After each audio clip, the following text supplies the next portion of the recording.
Hey everyone, I'm Hashim. I'm going to be doing a short series on using the Cloth Modifier. This is going to be the first video within that series, and just to look at one aspect of the modifier, and that's to do a simulation basically. What we're going to be doing in this video, which is the first video of the series, is to create like a pillow basically.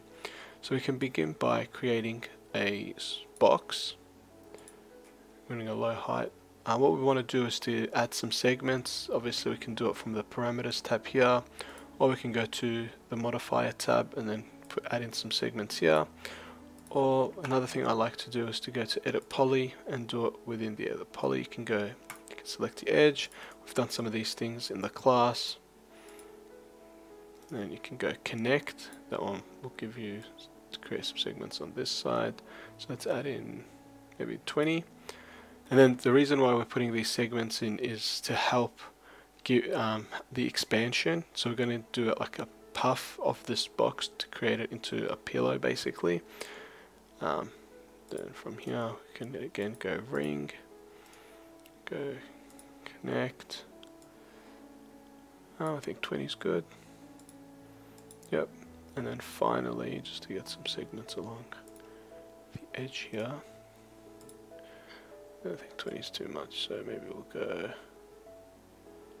I think 5 is good.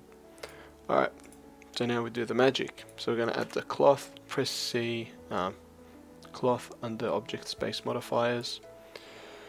Alright, so what we're going to do from here, I'm going to show a few different examples. So I'm just going to hold shift and drag this out, and if you don't get that option you can press the button W to get that.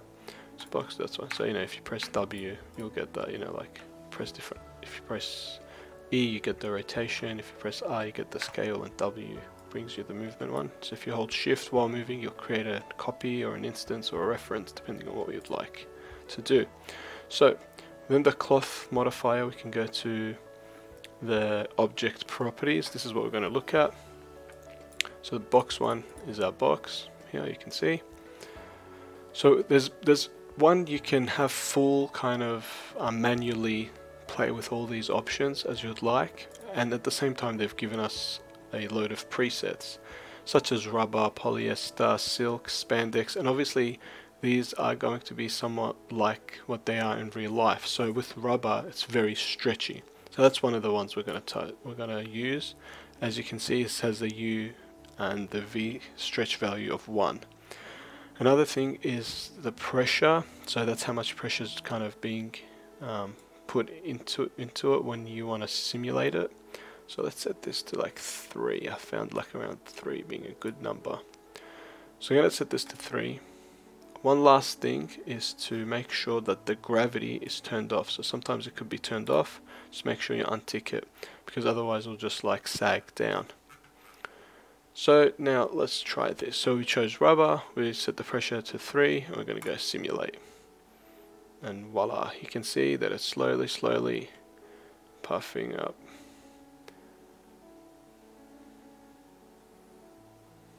Pretty wicked, hey?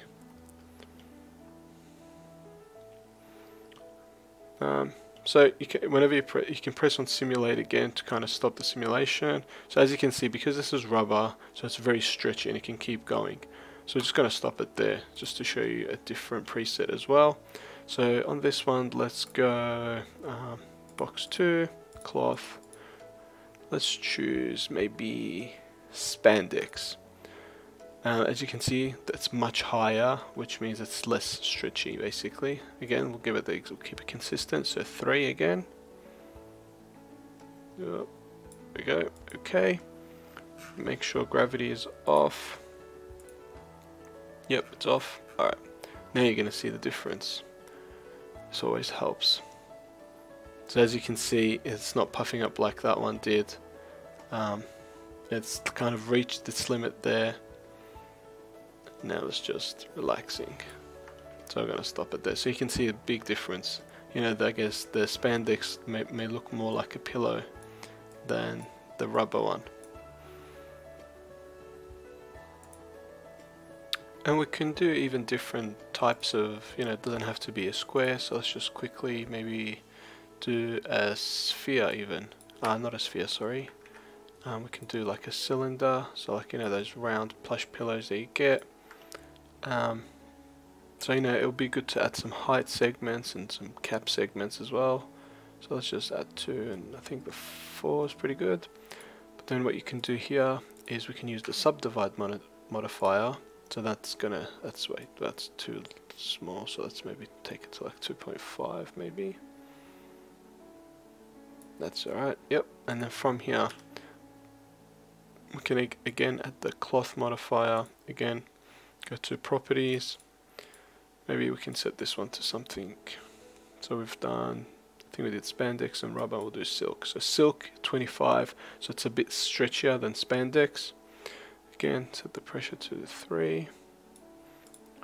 And then simulate local. Oh, we're getting a bit of a pointy one on this one.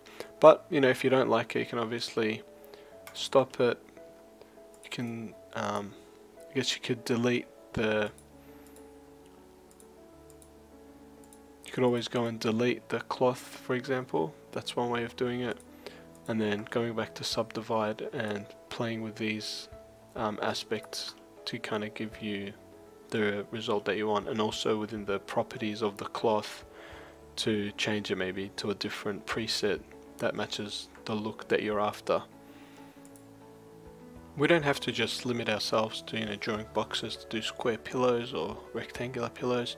We can even do round ones, for example. So we can do a quick one now. Just draw a cylinder to get like those round plush pillows we see. You can add some segments. Let's add like 5, and maybe let's add about 5 or 6. And then to further enhance the effects, we can even add a subdivide.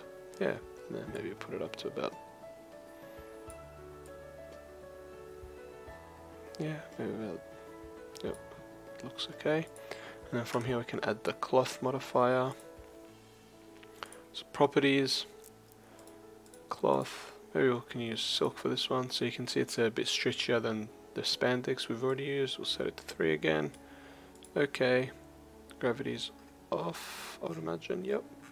And then simulate. There you go. And you can still play around with the different shapes and the pressure and the presets. And again, you can do text with it and get the text to have that kind of pillowy look, and there's a lot that can be done with this. But this will end our first video, and hope you liked it. Thank you very much.